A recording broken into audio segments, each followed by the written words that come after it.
Whoo-wee, what's going on YouTube? Is Donnie B all day. Golly, I'm excited today. So, in the last Rambo movie, Rambo Last Blood, there were a couple of knives used in this movie, a couple of very, very important knives. One of them is the now famous Heartstopper, originally designed by Dietmar Pohl.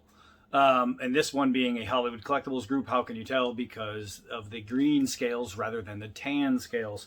That's really, as far as aesthetics, it's the same exact dimensions. I'm talking same exact all the way through, from the big fat useless guard all the way through. It's the same exact size knife. The only difference is some of the polishing and the green rather than the tan.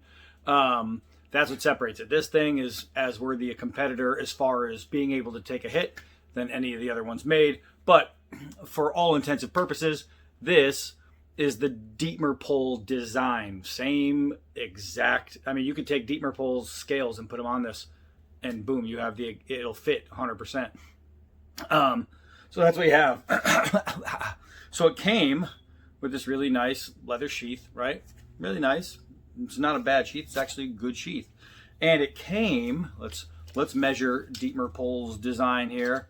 We are looking at a 9-inch blade with 15 inches overall. We are looking at 1 7/8 blade width.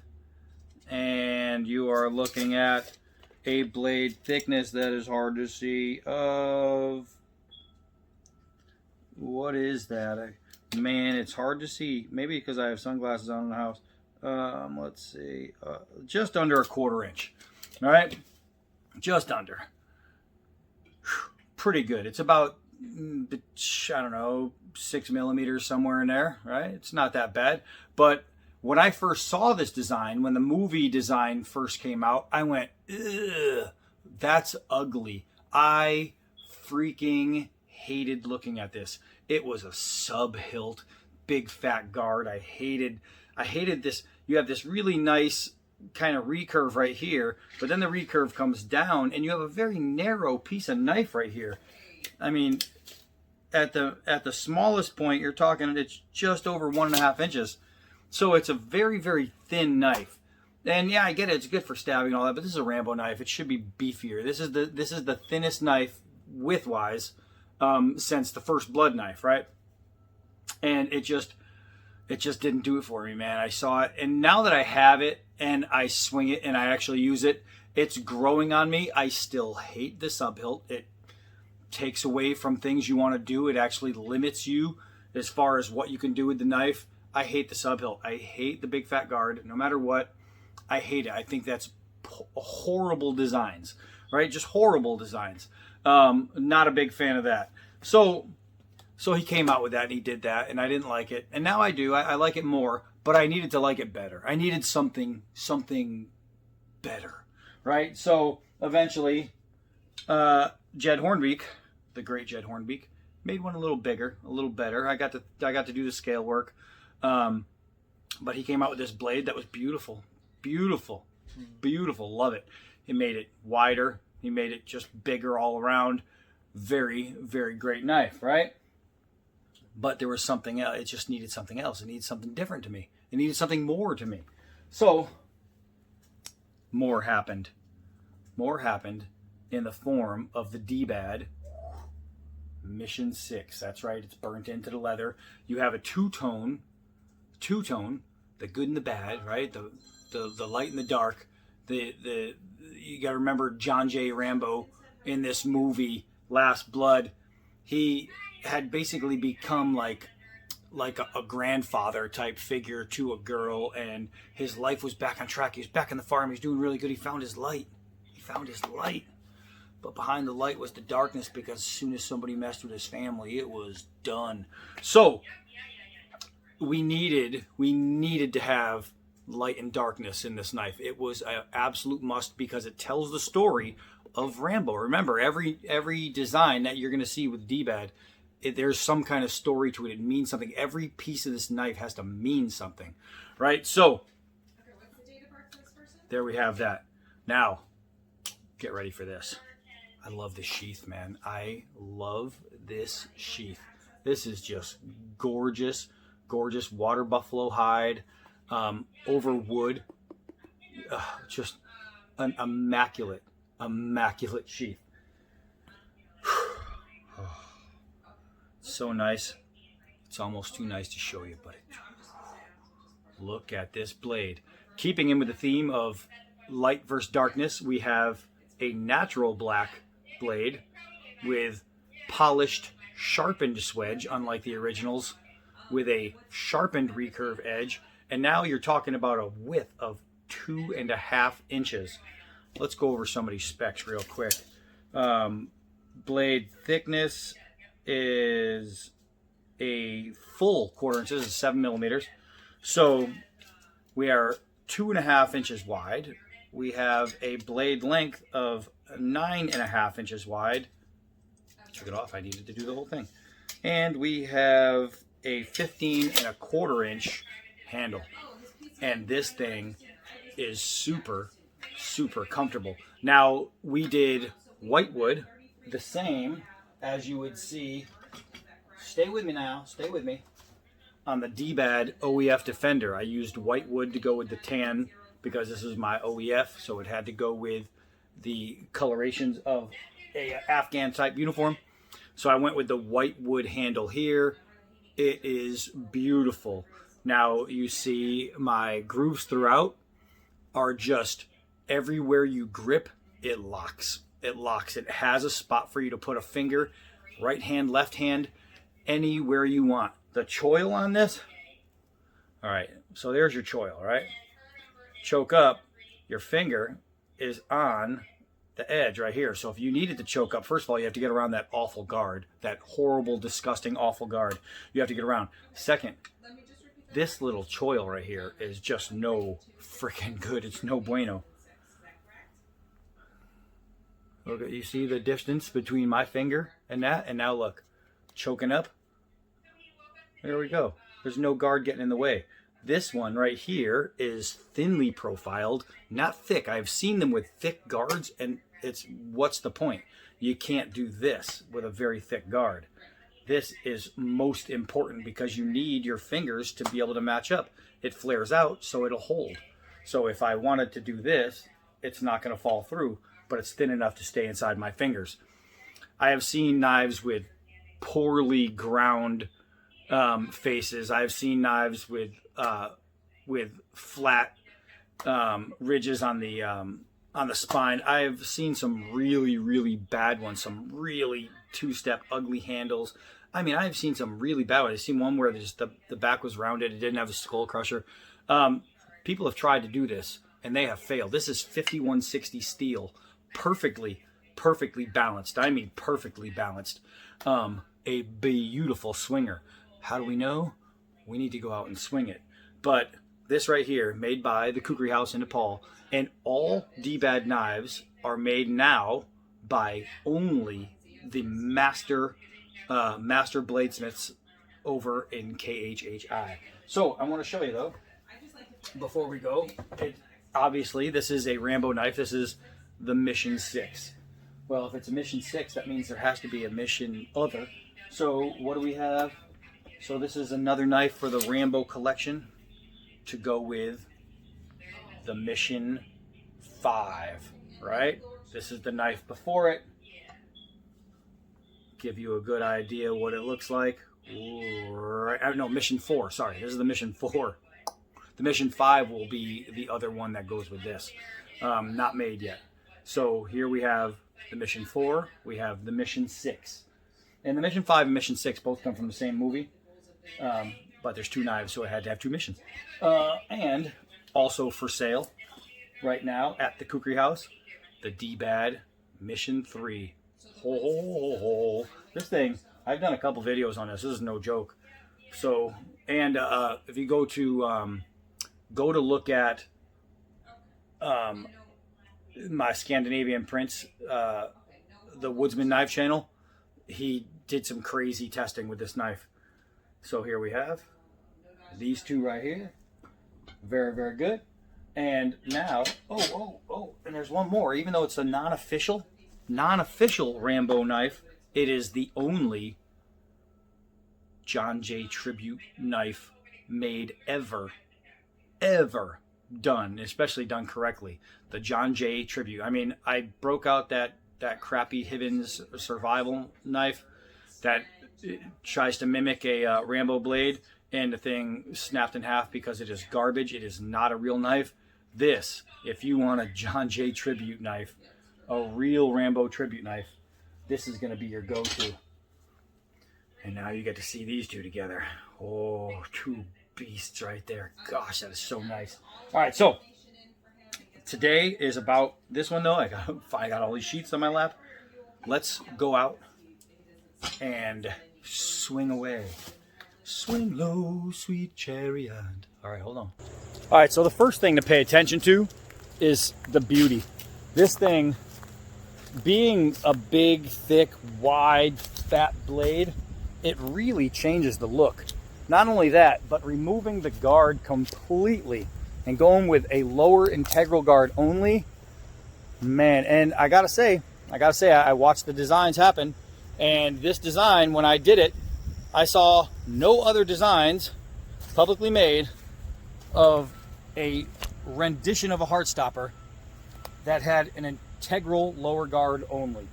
None. With a full choil, there was no designs put out there. This was the one. It's got all stuff on it. I got to wipe off the blade. So let's put this thing to the test.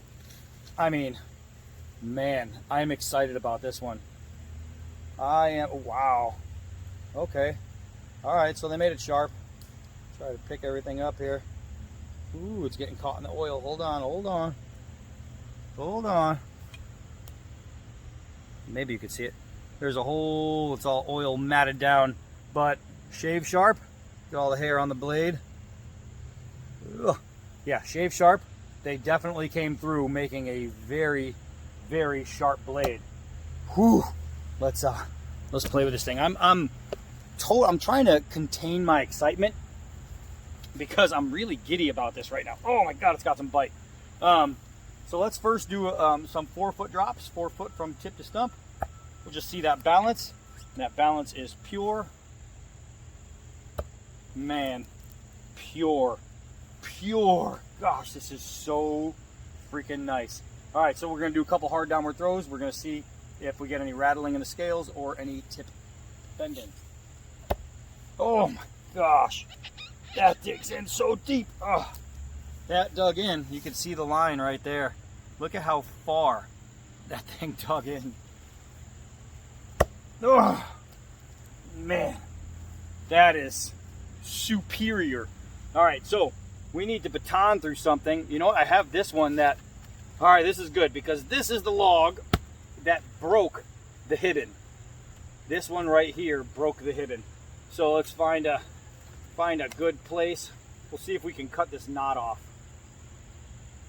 We will see. Now it is a fighting knife, so it has a sharpened swedge.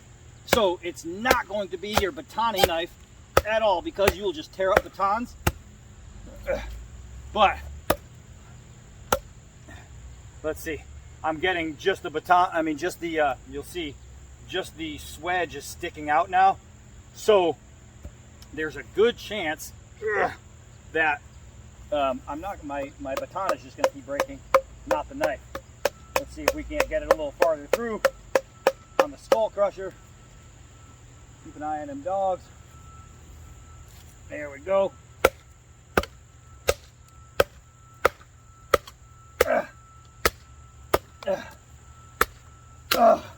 How's that? How is that? Big fat knot, and you're gonna see. Wow. This is the log that broke. That's the other one, the other gill Hibbin. Broke the gill Hibbin. Straight through the knot. Let's see, no warping, no deviations, no chipping, no denting. I will show you everything up close so you can see. This log broke what people think is a Rambo style knife. No, a Rambo style knife is not going to break going through a few knots. Let's see, through some hard knots. How's that edge? How's that edge? That edge is perfect. That's how it is. Let's find Roscoe. Got to keep a sharp eye on them dogs. We'll take everything for granted. All right, so let's see. Let's see what we got here. After batoning through a really, really big knot, look at this. Look at this. I mean, just shaving curls like it's going out of style. It's just so nice. It's just so nice. Let's do some pulls. Let's do some pulls.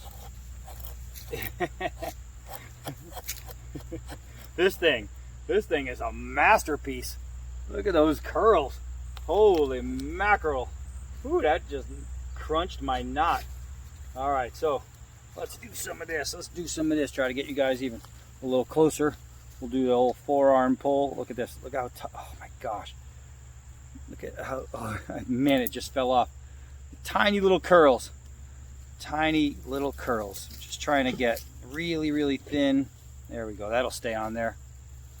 Look at how beautifully thin that is. Now going in the side grip, I can really, really control this knife. And man, I can just make those sweet, long, thin curls that will catch a spark and burn. Now let's use the choked up choil. Look at this. Look at this. I mean, it's just perfect. It's perfect. Man. Destroy. All right. Now, after cutting through all that crap, normally we would do this first because, you know, you don't want to wear out a blade and then try to cut. But I have no problems cutting through a push cut through the nylon rope. No problems at all. Here we have, and remember it's still full of all the metals in there. Here we go. Boop. Look how clean that is. Look how clean that is. Now let's see how much damage it did to my edge. Oh no, you gotta be kidding me. Just when I thought I was gonna show off a blade, I'm still showing it off because that thing is perfect, baby. Oh my gosh. All right, we need to chop something. We need to chop something. This thing is animalistic. Animalistic, ballistic. Woo! All right, so let's go over here and we're gonna hammer down on this rear end right here. And you know, we love to hammer down on a rear end. All right, so let's we'll use this one right here. Ba-boom! How's that? That went all the way into the scales too. Look at the scar on that. I think yeah, you guys are in there. Look at that. You can see the cross from where right here on the scales hit. That's insane. Even the scales penetrated a little. That's crazy. I'm wondering if I can do, let's see. Look at that. That's the guard. That's the guard. Let's see if I can keep you guys in there. Stuck it in the guard. That is crazy. Let's see. That's your swedge, guys. That is your swedge. Look at that. This knife is awesome. So what I want to do is I want to cut a branch down and then chop with the swedge. Well, that was easy. You guys heard it. Just took a shot. First, we're gonna we can feather with the swedge. There you go. No problem there, right? But let's do some reverse chops. Wow. Oh my gosh, you're not even in it. You're not even in it. Well, we're gonna correct that real quick. So basically, taking a swedge, and you see how thick this is. I'm just going, this is the swedge, guys. You have got to be kidding me. That is the freaking swedge. That is bloody awesome. Oh my gosh. Wow. Wow, that was really cool. I mean, normally when you hit with a swedge, you have to chop a couple times, just because of the way the knives are built. This knife is built to where it's going to be comfortable in a reverse grip. Like here, I can still work this knife reverse. Here's the edge. Here's the swedge. Boom. I can use this knife like a regular knife backwards. How crazy cool is that? So then if I needed to hammer something in, I could just use that big fat spine. Wow! All right, this thing is awesome. This thing is awesome, man. All right, so let's get over here. Let's get over here. See if I can, I don't know if I can bring you guys down any further. Yeah, there we go. There we go. There we go. All right, let's find a good spot here. Wow, it's really, really comfortable. Well, when I make a knife design, I put a lot of feeling into the grip. Sometimes what I'll do if I'm really working on something and I have time, I will go downstairs and just take a slab and then create a grip shape just to see if I'm gonna like it. This one, I didn't do that with because I just knew. Man, wow, that bit in so well. It is tearing this log up. This is a fighting knife. Golly, this isn't even made for this.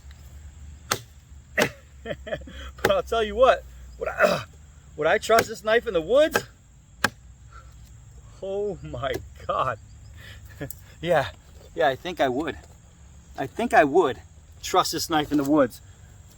This knife was made purposely as a pokey, stabby, stabby. This knife was made purposely, hey, get up here! Made purposely as one of those self-defense fighting knives, complete battle royale, winner, chicken dinner, battle cat type things. And it is every bit of that. What it is more of is a complete knife.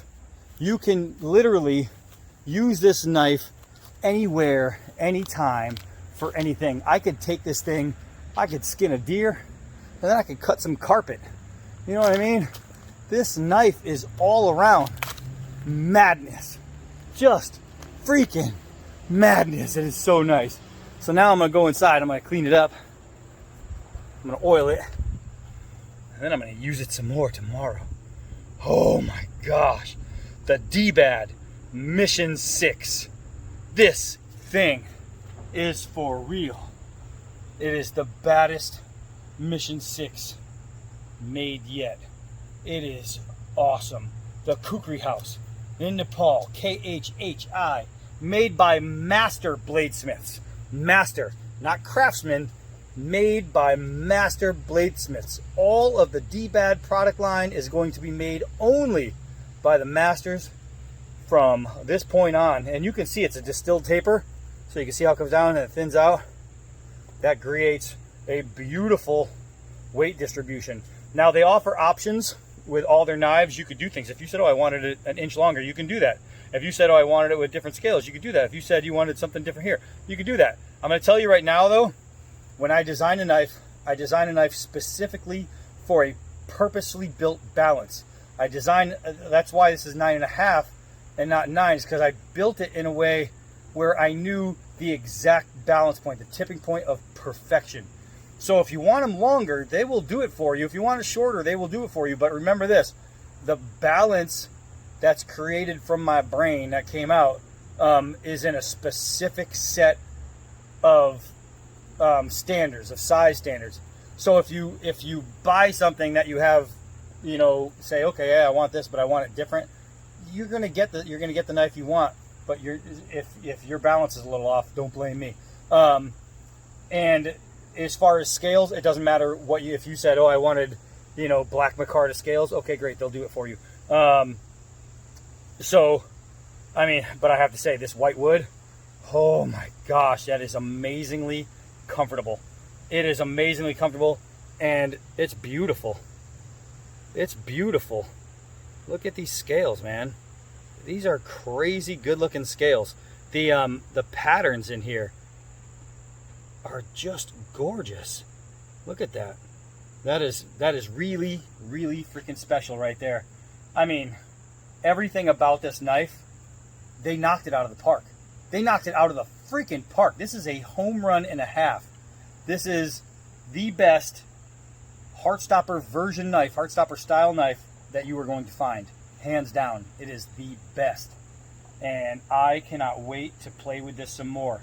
This thing is just ridiculous. Remember, this is swedged and not sharpened. The point is pointy, but you don't have to worry about cutting yourself here or here. You could poke yourself here, but it's not going to be that bad. And this is sharp. This is really sharp. So, gosh, look at that. Look how fat that is. Look at this grind. See how these grinds, there's a deliberate line. It stops, and then goes.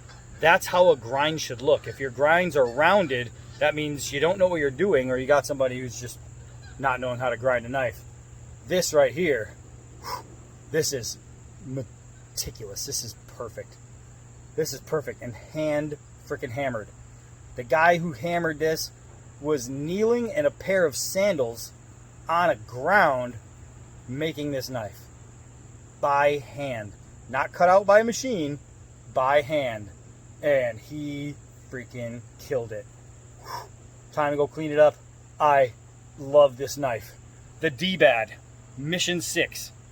It's for sale right now. You can go buy one of these right now. You could order it, and then it'll be up on the site really soon. dbad Mission 6, designed by me, of course. Made by the Kukri House in Nepal. Khukuri, Kukri House. Check them out. Oh, greatest kukri makers in the world. And now the makers of the dbad series knives. Holy mackerel. I am Donnie B all day. Until next knife.